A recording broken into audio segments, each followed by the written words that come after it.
Jordi Crespo Saumel, doctor en Filosofía, Epistemología e Historia de la Cultura por la Università degli Studi di Calgary. Su disertación giró alrededor de Anonymous Londinensis, un papiro de contenido médico en griego del siglo I después de Cristo. Anteriormente cursó un máster en Filosofía Antigua en la University College of Dublin, un máster interuniversitario en Filología Clásica en la Universidad Complutense de Madrid, por lo que obtuvo el primer premio en el certamen nacional Arquímedes de Introducción a la Investigación Científica, un diploma de estudios avanzados en filosofía por la Universidad Autónoma de Barcelona y un máster en Historia de las Religiones por la Universidad Autónoma de Barcelona. Ha ejercido docencia en todos los niveles educativos y desde 2024 trabaja en el Departamento de Filosofía y Trabajo Social de la Universidad de las Islas Baleares. La mayor parte de su investigación se enmarca en las interacciones entre la filosofía y la medicina en la antigüedad, pero sus intereses van más allá de ese periodo y son también más amplios. Por ejemplo, en la recepción contemporánea de la filosofía antigua a través de las interpretaciones de Pierre Hadot o Michel Foucault. En este sentido, ha sido miembro colaborador del grupo Mapping Philosophy as a Way of Life, an Ancient Model, a Contemporary Approach de la Nova Universidad de Lisboa. Actualmente hace parte del equipo de investigación interdisciplinar de Acodopla, que se propone estudiar el fenómeno de la continuidad entre el dolor y el placer desde la filosofía antigua, la fenomenología y la medicina paliativa de pacientes con cáncer terminal. Desengañémonos. Para llevar a cabo el discurso de esta sesión inaugural a la que ustedes tan amablemente me han invitado, pues me hubiera bastado con ver un vídeo de 15 minutos en YouTube en el que alguien, pongamos altamente reputado y con una larga trayectoria académica, hablara sobre el valor y la función de la educación. Luego, me hubiera bastado con introducir un conjunto de instrucciones en algún sistema de inteligencia artificial sobre cómo tratar el contenido del vídeo recién visto y finalmente, tras leerme el resultado obtenido, me hubiera bastado con reproducir aquí ante todos ustedes, así sin más, todo este proceso un tanto maquinal.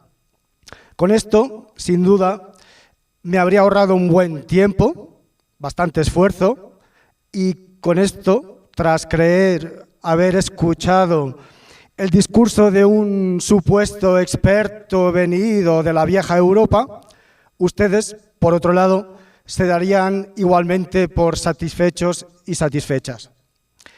De haberlo querido hacer de este modo, y a menos que no se lo hiciera explícito, lo más seguro es que nadie, salvo quien se les dirige, cayera en la cuenta de que quien les habla y lo que les dice no son uno y el mismo sujeto, sino más bien todo lo contrario. El decalaje entre el aquí y el ahora de quien les habla y lo que les cuenta habría pasado absolutamente inadvertido y lo que es más, o peor aún, habría pasado como perfectamente acorde con las circunstancias del evento. Quien les habla habría hecho un uso instrumental de la razón para obtener un resultado en consonancia con un conjunto de expectativas impuestas por el contexto. Pero como no le resultará difícil de imaginar, hay millones de personas que pueden hacer esto. Y no les quepa la menor duda que pueden hacerlo mucho mejor, mucho más eficientemente de quien les habla. No habría, en sentido estricto, ninguna diferencia particular, nada especialmente distintivo entre que la sesión inaugural de este congreso la pronunciara quien en estos momentos está intentándolo y que lo hiciera otra persona, cualquiera de entre todos los millones de personas capaces de hacerlo. fue precisamente la tentación de que el acontecimiento cayere en lo impersonal lo que motivó la aceptación inmediata de la invitación que me brindó el doctor David Ángeles Garnica, y no solo porque nunca antes hubiera estado en América. De hecho, es Morelia lo primero y lo poco que voy a poder experimentar del continente americano y de México. Sino, sobre todo, acepté porque esta sesión del primer congreso universitario me ponía en la tesitura, me obligaba a poner en claro, a exponer aquello que creo que es y que debe ser esa actividad a la que con más o menos ahínco me vengo dedicando desde hace casi 25 años. Por eso quisiera, ante todo y en primer lugar, darles sinceramente las gracias por su invitación. Y ya no tanto, que también, por ofrecerme esta oportunidad transcontinental, transatlántica, de la cual voy a guardar siempre un entrañable recuerdo, sino que también por este alto en el camino ineludible que permite observar, ver desde dónde uno viene, dónde está y sin ambajes poder albirar el futuro. Es por eso que estoy enormemente agradecido.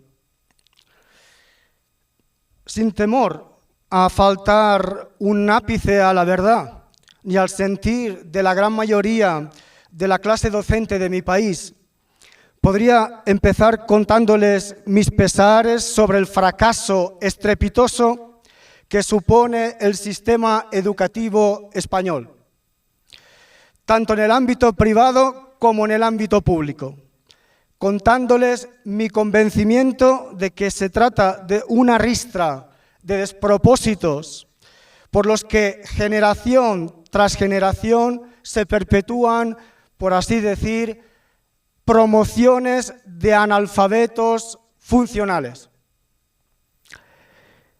Mi experiencia docente a todos los niveles educativos me lleva a la conclusión de que existe para mal un antes y un después de la implantación de la educación secundaria obligatoria allá por el 1995.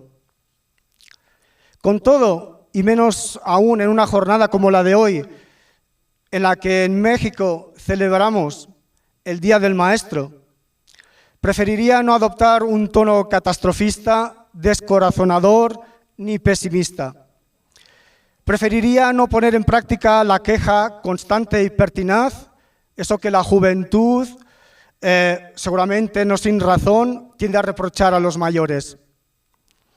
De modo que, por favor, les ruego no malentiendan mi mensaje, pues tampoco querría caer en aquel tópico de que cualquier tiempo pasado fue mejor. Magistri discipuli verba non audiunt. El alambicado título de mi presentación viene motivado en parte por el respeto casi reverencial hacia la figura del profesor. En efecto, la máxima que aprendí de un buen maestro implica un saber y un saber sobre ese saber, cuya combinación crea una distancia prácticamente insalvable entre el profesorado y el alumnado. Pero no solo está este supuesto pathos de la distancia entre profesor y alumno. También la memorización de contenidos absolutamente desconectados de la vida cotidiana, junto con el profundo desconocimiento de algunos de los aspectos más básicos de la misma, o el desdén por las demás lenguas y culturas, me parecen todos ellos aspectos altamente cuestionables de la educación que recibí y que, por fortuna, la reforma educativa que se llevó a España a cabo en España hace unos 30 años, ha ido corrigiendo poco a poco. No puedo dejar de salir de mi asombro cada vez que pienso que Steve Jobs y Bill Gates, cuyos descubrimientos han modelado todos y cada una de las facetas de nuestras vidas, y claro está, también el modo en que enseñamos y aprendemos, fueron en su día disidentes de la academia, encarnaron el fracaso del sistema educativo. Entonces no deja de ser un tanto paradójico que aprendamos y enseñemos a la luz de quienes fueron repudiados en su día por el mismo sistema educativo. Pero paradojas al margen, debo confesarles que me parecen igualmente cuestionables situaciones como, por ejemplo, que un elevado porcentaje del alumnado del último curso del grado de Humanidades de una prestigiosa universidad española, la cual se jacta encima de promover estándares de excelencia, presente serias dificultades para escribir un breve ensayo, a la par de admitir, sin tapujos, no haber leído casi ni un solo libro entero en toda la carrera, a menos que fuera por obligación. O que alguien que acaba de ingresar en la universidad no sepa ni por aso qué es el Génesis. O ignore por completo las normas de acentuación del español. Esto, señoras y señores, no me lo invento.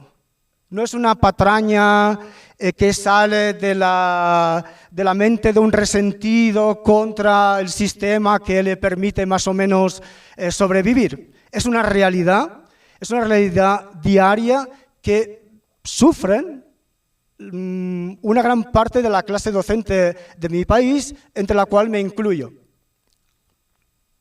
Así, expresiones del tipo, pero ¿cómo puedes saber que no sepan esto? ¿A dónde vamos a parar? ¿Dónde vamos a ir? Estamos arreglados, ¿no? Este tipo de expresiones conforman la mayor parte de conversaciones, de pláticas, como ustedes gustan decir, ¿no? De las conversaciones de la clase docente. Y hacen que la vocación docente se viva con hastío, que la experiencia docente deba casi librarse entre la desazón y la impotencia. El pasado viernes, ir más lejos, hacía calor, decidí comer fuera de la facultad, en un banco, y me vi en un momento dado compartiendo mesa y banco con 3 estudiantes de la facultad de enfrente, de la facultad de biología. De golpe empiezan a hablar sobre la taxonomía de los órdenes de los insectos, lepidópteros, coleópteros, himenópteros, ya me entienden. Evidentemente, la cercanía con estos estudiantes y la conversación me empujaron a que me inmiscuyera en su conversación, en su plática. En un momento dado les pregunté, oigan, pero esto es de segundo de bachillerato. Pues yo recordaba haber tenido que estudiar este fascinante tema cuando tenía 15 o 16, con 15 o 16 años. Y todas ellas me dijeron que nunca antes ninguna de ellas había visto nada de esto. Estaban acabando tercero de biología. Bien. Sería muy pretencioso, incluso presuntuoso por parte de quien les habla, decirles que dispone del remedio para tamaña enfermedad. Y digo enfermedad porque la filosofía, la disciplina que intento cultivar y que me ha traído aquí ante ustedes, concibe la ignorancia como un mal. El mal es la ignorancia. De ahí seguramente la inercia inexorable que empuja a investigadores e investigadoras a decir, a aportar, a contribuir, a hacer ver y a hacer notar que saben algo. De ahí, precisamente, la omisión de cualquier resquicio de subjetividad en el último paper del más destacado scholar en un ámbito particular del conocimiento. De ahí la ausencia de personalismo en la mise en page del pensamiento del filósofo de moda de turno. De ahí también la absoluta falta de creatividad en la estructura de sus argumentos, no importa cuán ajustados estos estén a los cánones de lo académico. De ahí también, indudablemente, que en todas estas formas y formatos que el saber y su diseminación toman hoy en día, no haya lugar para la duda ni espacio para preguntas o cuestiones de hondo calado. Cuando se comparan los artículos escritos a inicios del siglo XX con los artículos científicos de la más rabiosa actualidad, uno constata que esta tendencia a la despersonalización y a la superficialidad no han ido sino en aumento. La uniformización del pensamiento no es sino un indicador del amorfismo, de la falta de formas alternativas de pensar y de la falta de variedad de horizontes posibles de lo pensable. Sufrimos desde hace algún tiempo un proceso de deforestación de las ideas, que trae consigo una desertificación de alternativas. Cada vez hay menos cuestiones, cada vez hay menos trabajos originales. El saber que se produce pasa por una especie de sedazo o de aderezador que, con el fin de detectar y eliminar discordancias, disrupciones, anomalías, pone por un lado y de amoldarse a los requisitos y léxicos discursivos por el otro, consigue por repetición, por una suerte de psittacismo, cual loros y guacamayos, que determinados principios incuestionables acaben siendo efectivamente asumidos. Pero convendrán conmigo, al menos eso quisiera creer, que pensar no solo es una actividad bastante compleja, a lo que los antiguos romanos le dieron el nombre de cogitatio, un compuesto de coagitare, agitar mezclando, como si pensar fuera una especie de ars combinatoria, una suerte de mecánica consistente en la combinación asociativa de los impulsos que se reciben.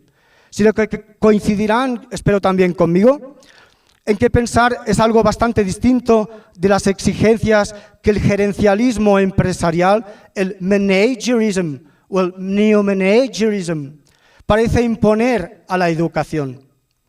Del mismo modo que la inteligencia difícilmente puede reducirse a un test diseñado en un laboratorio de psicología de una universidad de un opulento país del hemisferio norte, por varones mayoritariamente caucásicos que gozan de una alta renta per cápita, pensar es un capital humano cuyos límites no puede ser encorsetado en los clichés de la academia.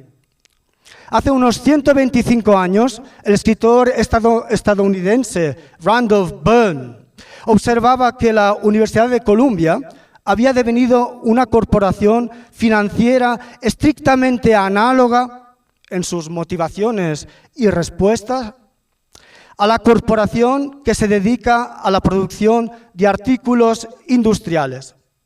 En lugar de tuercas o de piezas de plástico, la universidad produce, a priori, conocimiento. Pero la naturaleza del artículo académico se había vuelto, vaticinaba ya Byrne en aquel entonces, cada vez más incapaz de proveer al trabajador académico de un estatus esencialmente distinto del de cualquier otro tipo de empleado.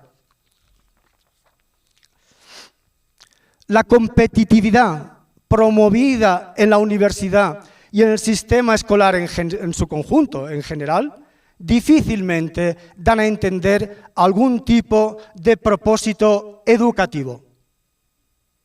Los proyectos de carrera y los exámenes son individualistas, pues exigen que la tesis doctoral sea una aportación estrictamente individual.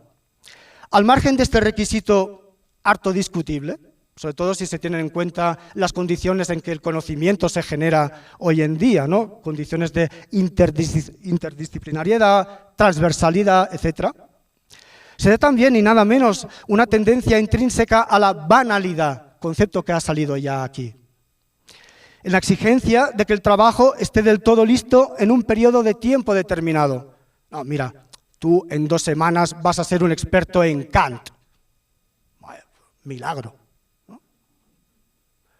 Semestre y tú ya puedes andar por ahí dando charlas, ya sabes de todo, puedes decir de todo, puedes opinar sobre todo.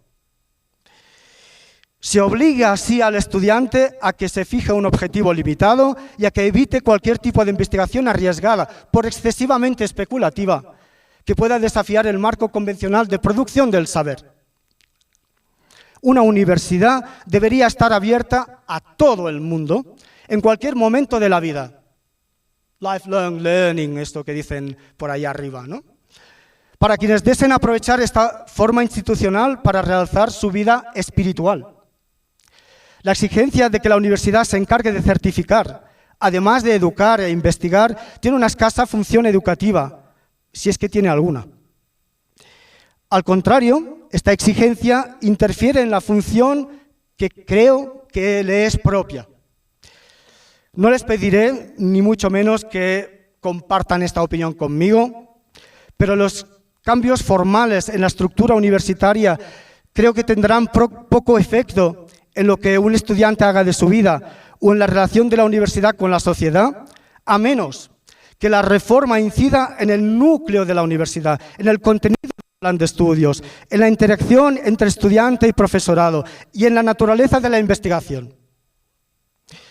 Para alguien que, como quien les habla, cree que nuestra sociedad debe experimentar cambios drásticos para que la civilización avance, o incluso para que ésta sobreviva, la reforma universitaria parecerá un quehacer sin importancia, un quehacer menor, en la medida en que se considere su contribución al cambio social. En lo que a esto refiere, permítanme que les cuente que mi humilde aportación al caso consiste primordialmente en hacer todo lo que está en mi mano para que quien deba interactuar conmigo encuentre en mi persona y en mi trabajo algo bastante distinto de aquello que yo, cuando ingresé en la universidad, illo tempore, me encontré. Créanme, no es en absoluto difícil. Se trata básicamente de dejar los egos a un lado, de intentar ser cercano, de escucha. Dentro de poco habrá profesionales de la escucha, porque nadie escucha nada. Pero más que nada se trata, en mi opinión, de tomar conciencia del privilegio que supone el poder hacer lo mismo tanto en la esfera profesional como en la esfera personal. Con esto creo estar contribuyendo a que no se dé una escisión irreconciliable entre el saber y el hacer. La magnífica rectora ha hecho alusión a esto. Quiero estar ayudando a que de facto no se diga una cosa y se haga otra, completamente contraria.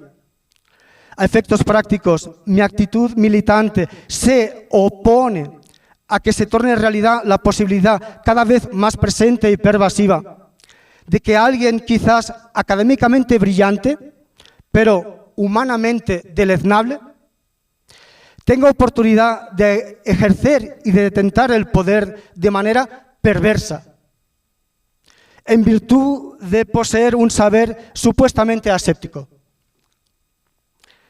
Una de las corrientes de la filosofía que más aboga actualmente por la recuperación del pensamiento clásico hace hincapié en el hecho de que desde siempre, más que informar, la filosofía ha buscado formar, pero sobre todo transformar a los individuos que se libran a ella. A veces, cuando se tercia, les digo a mis alumnos que no es que no me guste enseñar, sino que me gusta mucho más aprender. Y que personalmente lo más excitante para mí de la docencia es que aprendo enseñando. Pese a contravenir la tesis de Jean-Jacques Rousseau, defendiera en su discurso sobre las ciencias y las artes el convencimiento de que la educación hace mejores a los seres humanos, hace seres humanos mejores, se remonta ya a la antigüedad y a uno de sus ideales más arraigados, el de devenir mejor.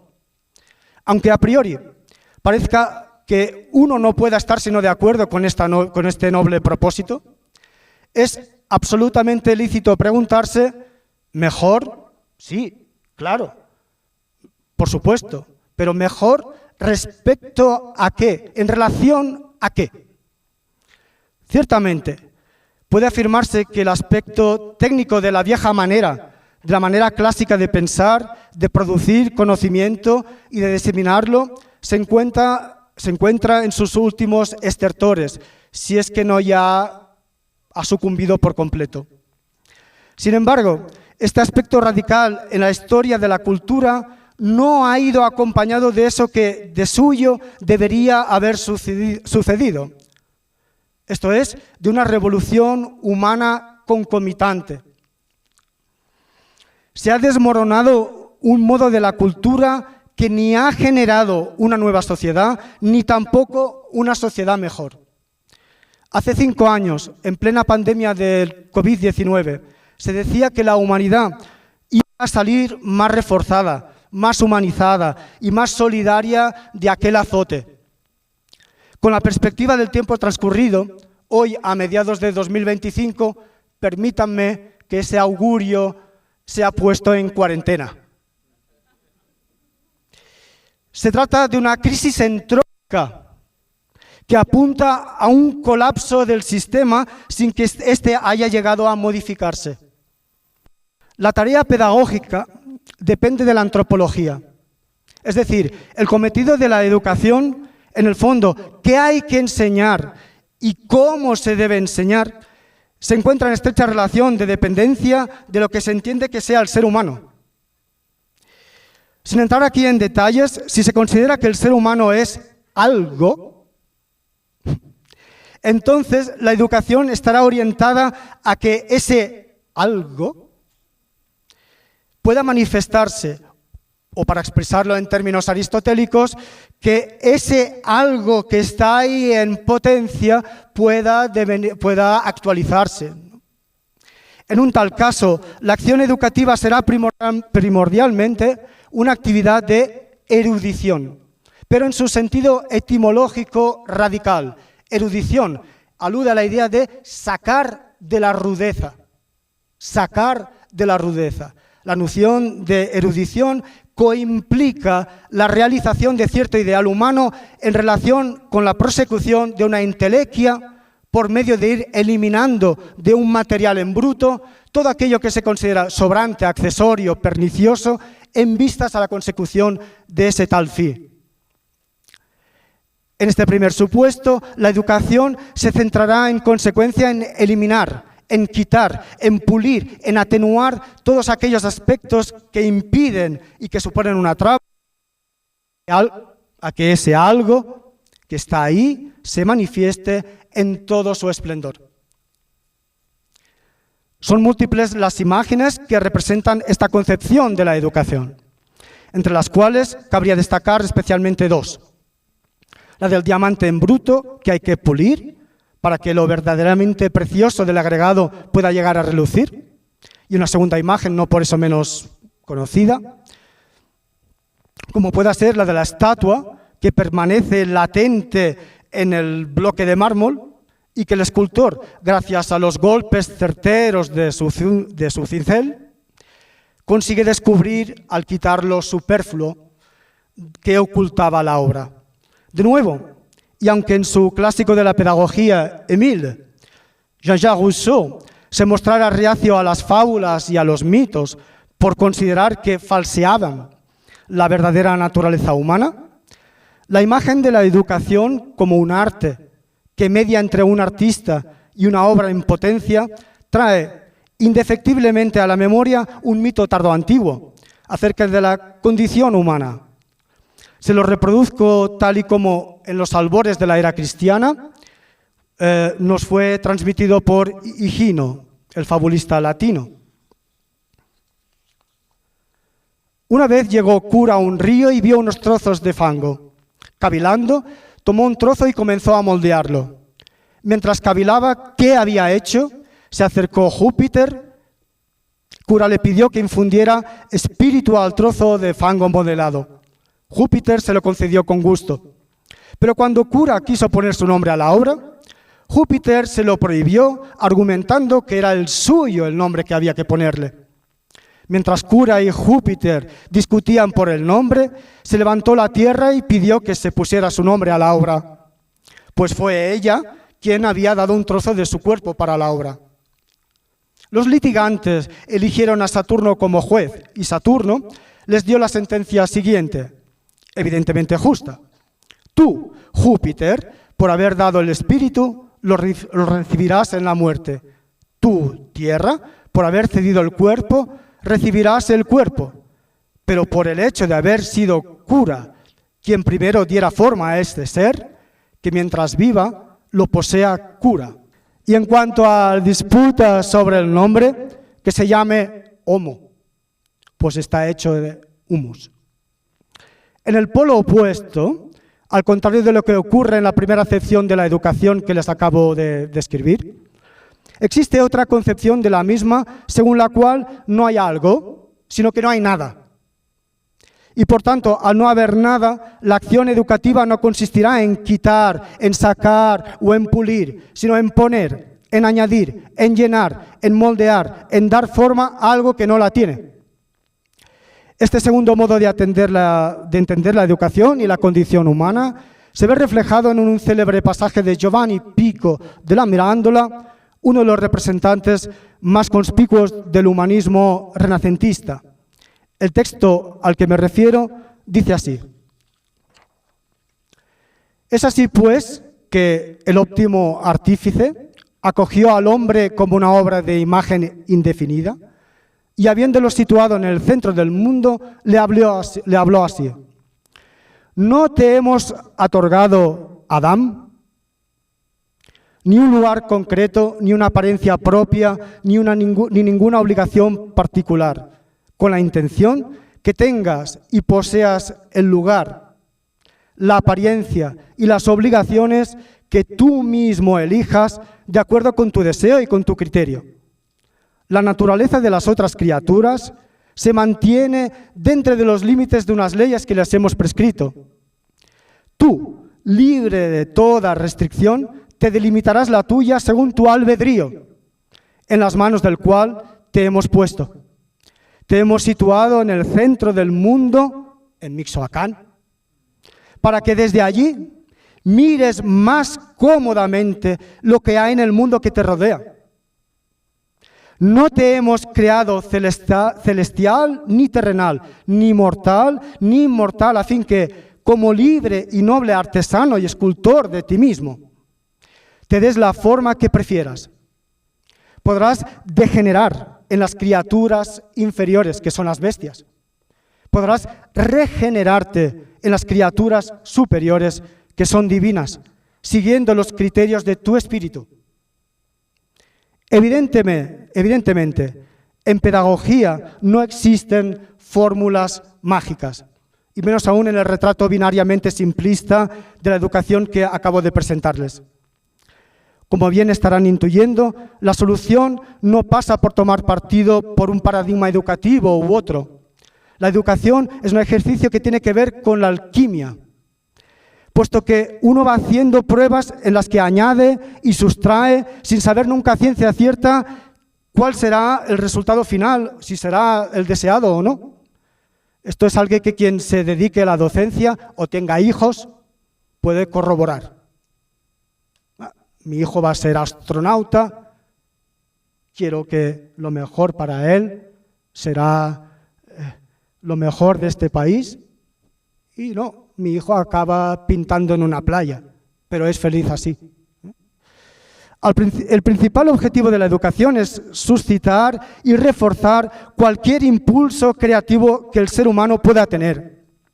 Esta premisa, que el filósofo británico Bertrand Russell desarrolló de múltiples maneras a lo largo de su vida, surge de lo que podría llamarse una concepción humanística de la educación, en la que el educando, la educanda, es visto de la misma manera que el jardinero ve un árbol, como algo dotado de una naturaleza intrínseca que se desarrollará hasta convertirse en algo admirable, en algo bello, en algo precioso, si se le proporcionan las condiciones adecuadas para ello.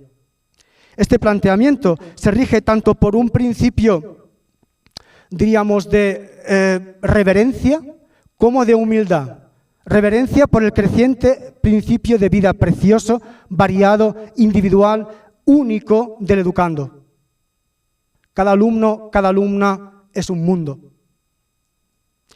Y un principio de humildad en lo que concierne a los objetivos y al grado de conocimiento y comprensión de los educadores y las educadoras.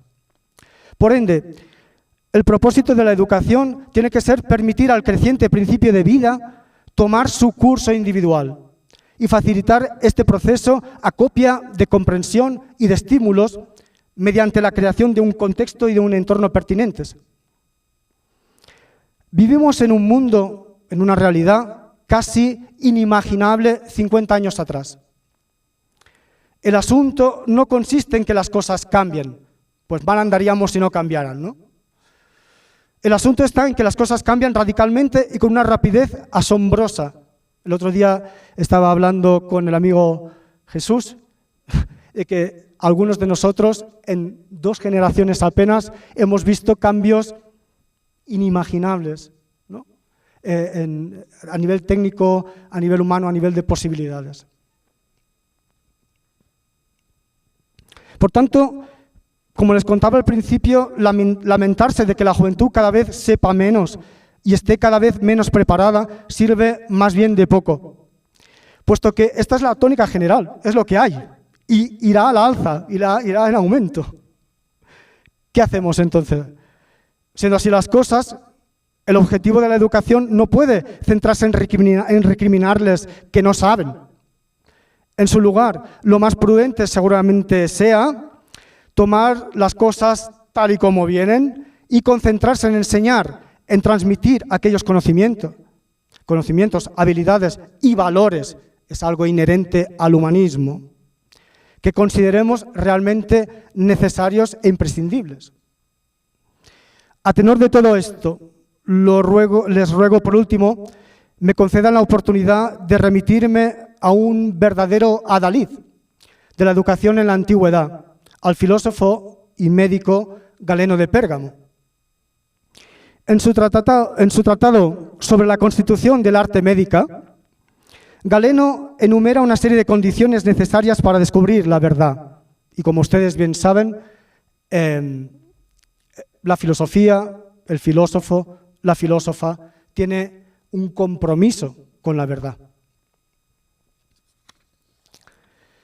Galeno hace primeramente referencia a una naturaleza inquisitiva y aguda, de lo que se desprende que es necesario incentivar la curiosidad y el interés. Zaumatze, diría Aristóteles. Galeno se refiere también a la educación y a la ejercitación a partir de la infancia y en adelante.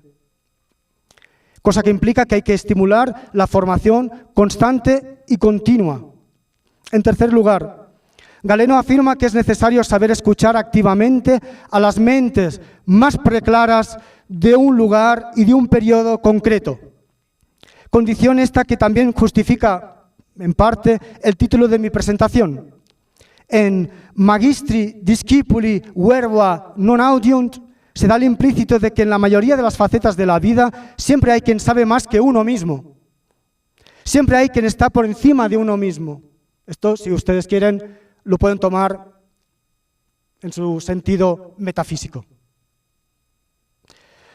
La verdadera lástima radica en no saber aprovechar la oportunidad de aprender, aunque solo sea para no repetir aquello que a uno se le enseña.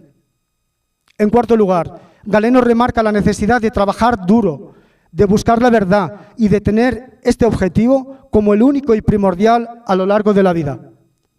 Con esto se nos da a entender que formarse requiere el mismo tesón y la misma determinación que cualquier otra actividad. De hecho, la incuria, el olvido de uno mismo, es lo que Sócrates reprocha a sus conciudadanos, que no se cuidan de sus asuntos y de ellos mismos. Pero quizá más importante todavía es que Galeno nos recuerda que la formación y la verdad están reñidas con la inmediatez. Amigos. Por último, el médico de Pérgamo hace hincapié en la importancia de aprender y dominar un método y de ponerlo en práctica. Y con ello abre una ventana a la especialización, característica inherente al conocimiento, hoy en día la cual, por contra del prejuicio generalista que normalmente se cierne sobre la filosofía y las humanidades, también debería exigírseles en pro de su misma salud. Para terminar, no resulta de ser curioso que en un tratado dedicado a la cuestión del método, Galeno lo coloque precisamente en último puesto entre todo el conjunto de requisitos implicados en la búsqueda de la verdad, y que todas las demás prerrogativas que le preceden tienen que ver con la educación, algo imprescindible para vivir de una manera digna, es decir, verdaderamente humana.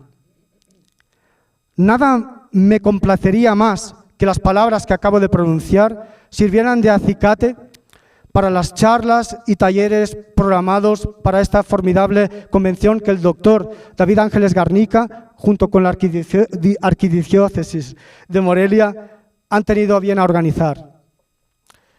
Estoy seguro de que las jornadas de hoy y de mañana propiciarán espacios y momentos para la reflexión, con diversas oportunidades para aprender y para compartir experiencias. Desde la felicidad que me llena por el hecho de permitirme ser parte de una iniciativa de esta naturaleza, les propongo que recibamos este primer Congreso Internacional Universitario que empieza con los brazos abiertos. Muchas gracias.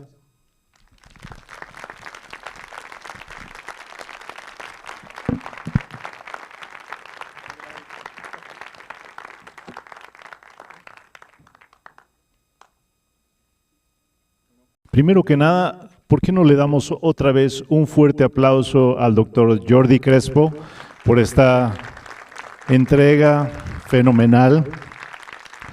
Muchas gracias. Desde una perspectiva personal, creo que es ¿cómo diré? Es un regalo para el Día del Maestro, el poder venir y aprender, ¿no? No sé cuántos maestros hay aquí que comparten esta idea, pero para mí fue refrescante. Muchas gracias. También quiero agradecer a David Ángel Garnica, por la brillante idea de invitar al doctor Jordi Crespo. Creo que también le podemos dar un fuerte aplauso. Gracias. Y yo quisiera comenzar diciendo que no estoy de acuerdo con usted, doctor Jordi Crespo. Usted dijo que millones de personas podían hacer esto, lo que acaba de hacer. Yo creo que no, ¿verdad?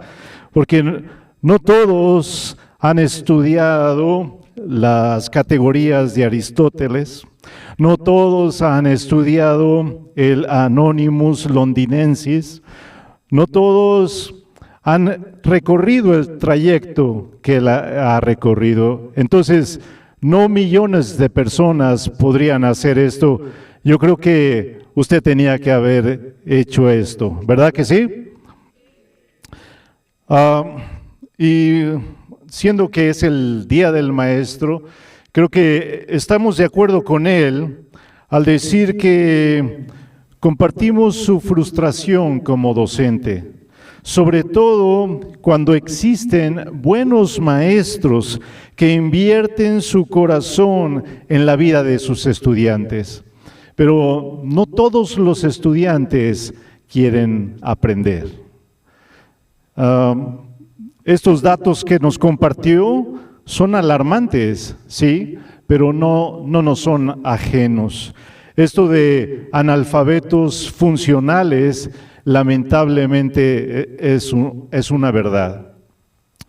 Mi hijo Aslan Loreto, que está estudiando arquitectura en la Universidad La UNLA, tuvo la oportunidad de hacer un semestre en el extranjero.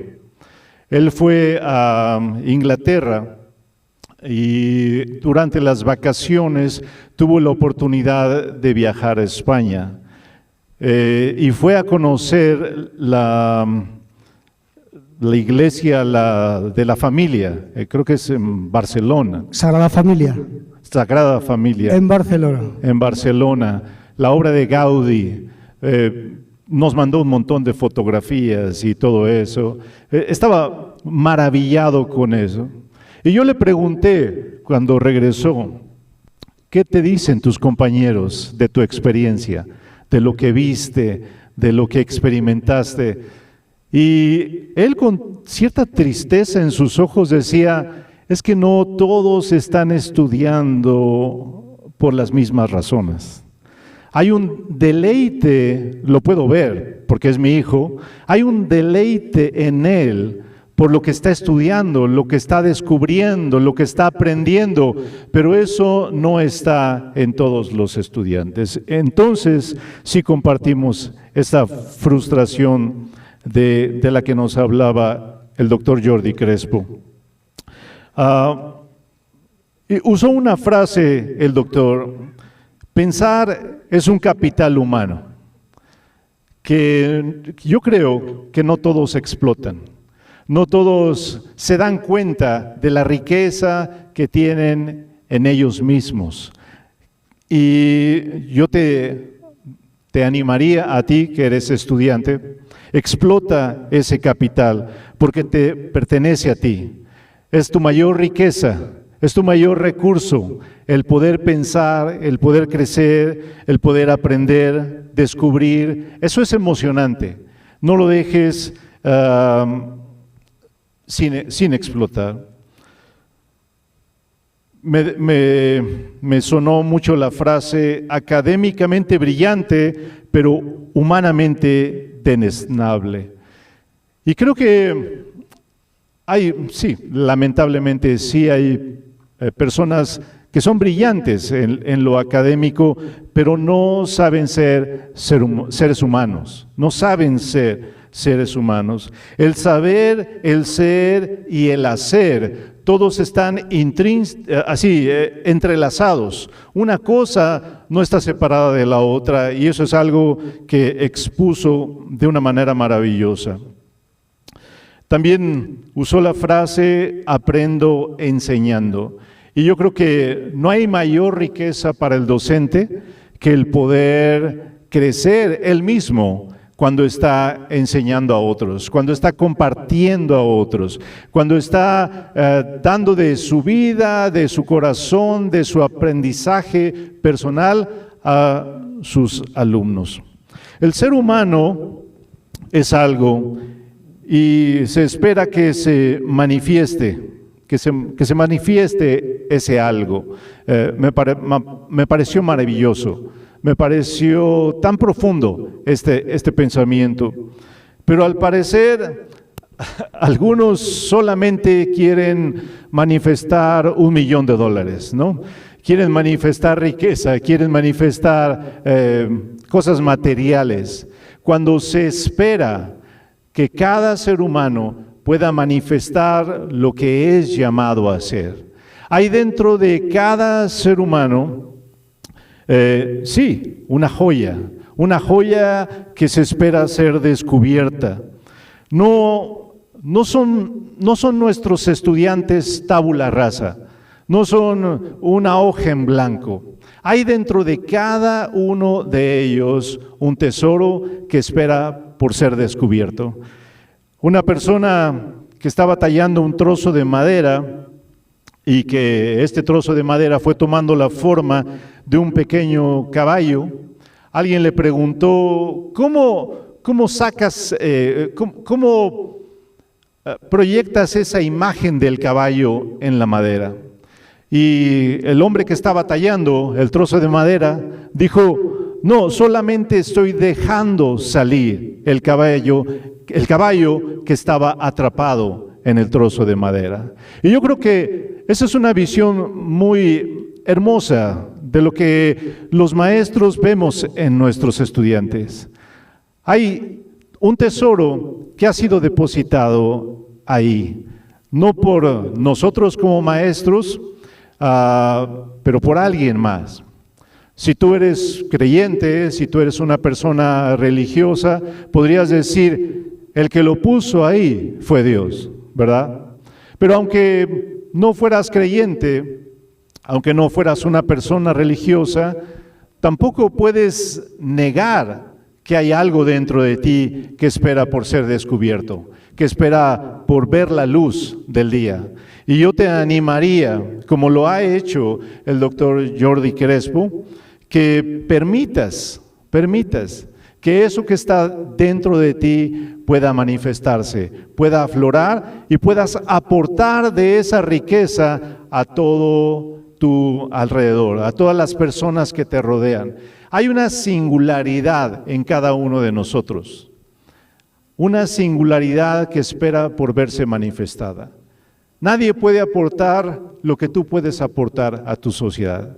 Nadie puede aportar lo que tú puedes traer a tu familia, a tu colonia, a tu escuela, a tu sociedad, a ese lugar de trabajo donde vas a estar. Nadie puede traerlo sino tú. Y como docentes, eso es lo que esperamos. Y creo que eso es principalmente una de las cosas que acabamos de escuchar. Esperamos que eso se manifieste. Muchas gracias.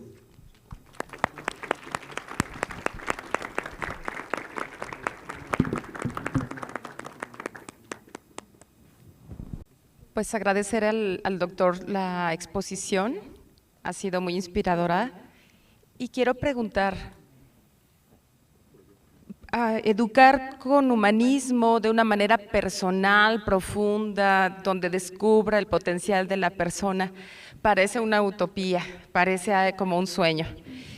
Y lo que quiero preguntar es si hay alguna época, escuela, alguna corriente que especialmente le inspira a usted como un ejemplo que podamos tomar para poder seguir esos pasos en este momento donde tenemos tantos cambios y la crisis educativa es muy evidente.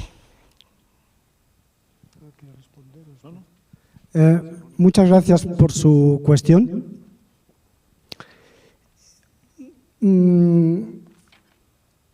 La utopía es un analítico del humanismo.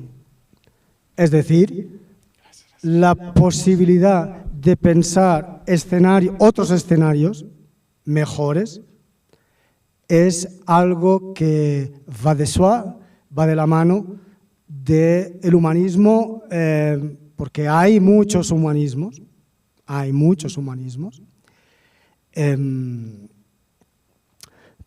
pero, digamos, esta vocación a la transformación es algo inherente al humanismo. Evidentemente, en el momento en el que una persona atraviesa las puertas de un instituto, de una universidad, de una escuela, de unos párvulos, su agencia se ve absolutamente determinada por toda una serie de factores que a veces parecen apuntar a que lo educativo es lo último que importa. Lo último que se va a hacer allá va a ser intentar educar a alguien. Sí, son fuerzas institucionales, estatales, legislativas, hay todo un compendio de conjunto de vectores de fuerza que actúan en sinergia en ese momento. Para no demorarme mucho en la contestación, podríamos hablar de dos tipos posibles de pedagogía. Hay una pedagogía humanista que he intentado más o menos poner sobre la mesa en mi alocución. Pero hay también otro tipo de pedagogía, de enseñanza, que tiene que ver ya no con formar personas libres o con conformar personas libres, sino con formar libres consumidores. Ahí se trata de controlar, se trata de ser puntual, de dominar el cuerpo durante todo un tiempo para que cada uno de nosotros se habitúe, sea eficiente a la hora de ser un productor más de la cadena de producción. Yo no tengo nada en contra de eso. Ya es antigua la cuestión de las distintas formas de vida. Es tan loable quien quiera hacer de su vida algo que tenga que ver con el lucro, como quien tenga que ver con la teoría y el conocimiento, como que hacer una familia. Es loable, todas las opciones son loables. Pero creo, o al menos esta es mi humilde opinión, que la educación o la pedagogía humanista proporcionan elementos para crear personas en tanto en cuanto una faceta de la persona que está fuera o cae fuera de esta dimensión de la compra-venta, de la oferta, de la inmediatez, de la hora y aquí. Hay un modo de entender al ser humano y una metodología de propiciar este modo de entender el ser humano que se da. Hay múltiples escuelas. Por ejemplo, en principios del siglo XX estaba Summerhill con Neil, experiencias educativas de tipo de educación libre. Hay múltiples. Pero que yo le diga una o que le dé una, eso no va a cambiar nada. Simplemente quizás sí sea cuestión de tener medianamente claro qué es para mí una persona y dónde voy a invertir mi esfuerzo y mi tiempo para que esa persona, nunca se sabe, está el principio de incertidumbre, pero esa persona en potencia se acerque más a aquello que creo que la sociedad necesita. Y eso, en buena medida, depende de cada uno de nosotros. Siempre con el bien entendido de que nos apliquemos el cuento. Sé que no le he respondido, pero así a bote pronto es lo que se me ocurre. Gracias a usted.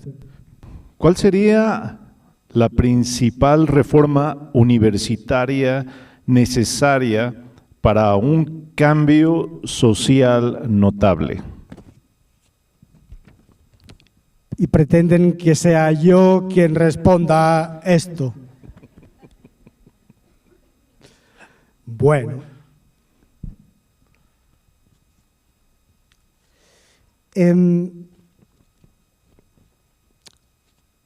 Yo creo que, claro, no desconozco la realidad de la universidad en México.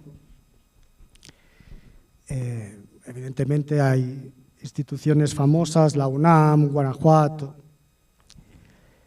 Pero creo que es algo bastante general, o que no me alejo de la verdad al decir que la universidad está fuertemente politizada. Está fuertemente politizada. Y eso hace, por un lado, que quizá pueda funcionar, porque sin recursos públicos, privados, si no se financian las actividades, hay que pagar la luz, los camareros, los docentes, el personal que limpia las instalaciones. Eso, por amor al arte, no se hace, evidentemente. Pero el fuerte vínculo que la universidad, yo creo, desde los años 50 del siglo pasado, ha ido contrayendo con entidades bancarias y determinados sesgos ideológicos. Evidentemente no hay una universidad aséptica. Hace que a menudo quede de soslayo, se aparte o quede en último término la función principal de la universidad, que no es otra que reunir a personas. Fue un invento medieval, ¿no? Reunir a personas con, llamémosle, intereses comunes para un fin común, que reman a un fin común. A veces, o tengo experiencias tanto propias como de colegas y personas apreciadas y allegadas, que han sufrido precisamente esto. Entonces, intentando responder a su pregunta, creo que dentro de lo posible, habría que dar a la universidad márgenes más amplios de autonomía, enfocados en la función que le es propia, que es la de impartir conocimiento y generar conocimiento a personas que tienen ese interés. Disculpe la vaguedad de la respuesta. Muy bien. Ricardo Álvarez, y no sé si esta va a ser la última, pero tiene una pregunta muy interesante. ¿Cómo cree usted que se pueda motivar al estudiante cuando éste está fracturado desde el seno familiar? Es decir, sin valor. Este es otro analítico del humanismo. Del humanismo siempre va de la mano juicios de valor.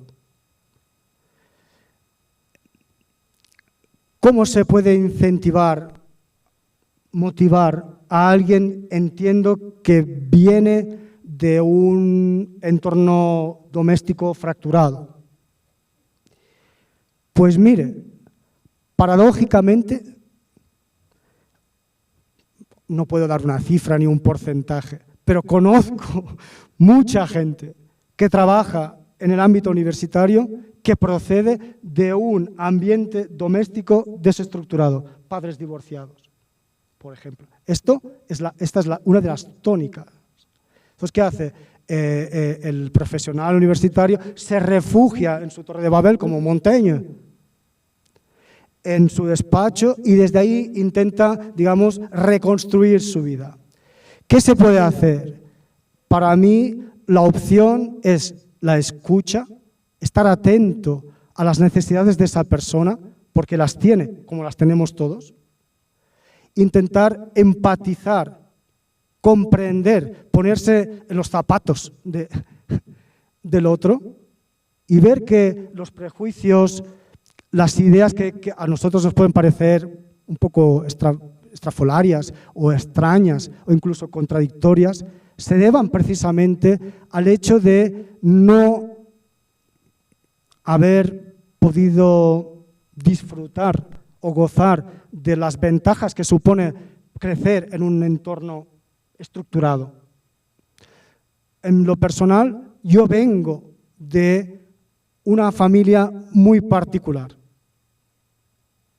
Yo fui huérfano de padre a los 3 años.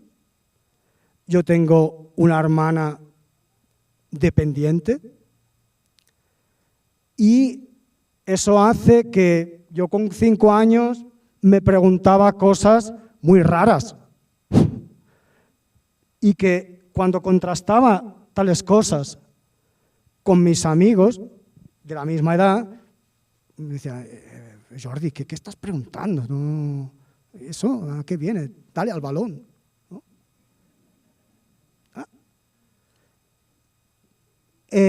Fue descubrir qué es lo que realmente me interesaba, y eso equivale a decir que a mí me interesa el otro y que no hay nada en el otro que considere ajeno a mí.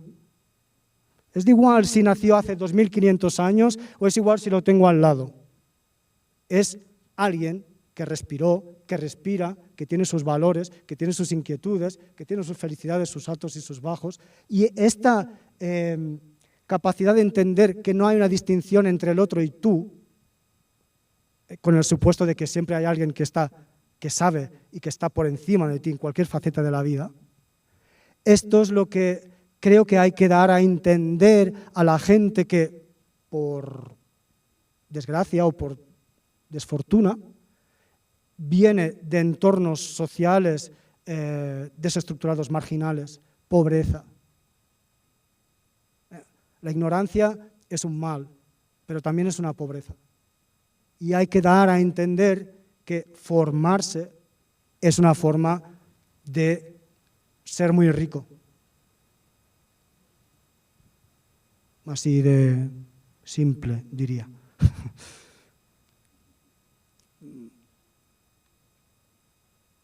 Bueno, pues terminamos. Muchísimas gracias a ambos. Le damos la bienvenida, permítanme por favor, al doctor Eduardo González Di Piero, que nos va a dar un agradecimiento para ellos.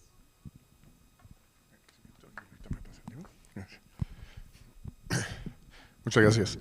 Bueno, un privilegio poder agradecer a Jordi Crespo su iluminadora presentación, la devolución académica también por parte del pastor. Gracias, vicerrector. Simplemente decir, antes de hacer la entrega formal del obsequio y la lectura de la constancia correspondiente, que ¿con qué nos vamos? Nos vamos con una conferencia que yo definiría agridulce, en cierta forma, pero lo agridulce es algo bueno, igual que en la analogía culinaria, lo agridulce es expresivo de la diversidad humana, en este caso, que conjuga en dos posiciones extremas, digámoslo así, lo agrio, lo dulce, por lo tanto una amargura extrema o una dulzura candorosa, lo complejo que somos los seres humanos y por lo tanto la oportunidad de crecimiento que ofrece precisamente en momentos aciagos como los que también nos ha presentado, que sin duda se trata de un diagnóstico realista que tenemos que asumir como reto. Decíamos con algunos de mis colegas, aquí mi querido amigo el doctor Alejandro, la imagen tan bonita respecto de la desertificación, de la deforestación y luego desertificación. Pero sabemos que en los procesos de desertificación y de deforestación, incluso en los desiertos más áridos del mundo, hay oasis. Y uno de estos oasis, sin duda, lo ha constituido la valiosísima presentación del doctor Jordi Crespo. Muchas gracias. Voy a dar lectura de la constancia correspondiente para nuestro ponente magistral inaugural, y dice lo siguiente: el Congreso Internacional Universitario El Humanismo como Forma de Vida y la Universidad Michoacana de San Nicolás de Hidalgo, a través de la Secretaría Académica, otorgan la presente constancia al doctor Jordi Crespo Saumel por su destacada participación con la conferencia magistral Magistri Discipuli Verba Non Audiunt, una reflexión sobre la educación y las humanidades en el marco del Congreso Internacional Universitario, llevado a cabo de manera presencial en las instalaciones de Cinépolis Morelia Centro los días 15 y 16 de mayo del 2025. Morelia, Michoacán, mayo de 2025. Firman la rectora Yaravía Ávila González, el doctor Antonio Ramos Paz, secretario académico, y el presbítero Alejandro Barajas Ríos, coordinador de la dimensión de la Pastoral para la Educación y Cultura de la Arquidiócesis de Morelia. Muchas gracias.